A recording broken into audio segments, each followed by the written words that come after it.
از دوریت غمگین و از وصل تو خوشحال، باید بمیرم آخر از عشقت به هر حال.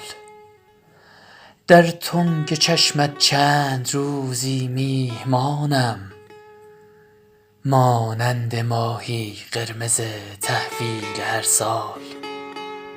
خیرات کن لبخندهایت را ولیکن، بفروش بر لب زعفرانها را به مثقال. جز من تمام عاشقانت را به یک چشم، مانند سوزنها ببین زیبای دجال. طاووس شعرم را پسندیدی و گفتی، افسوس زیبایی قفس دارد به دنبال.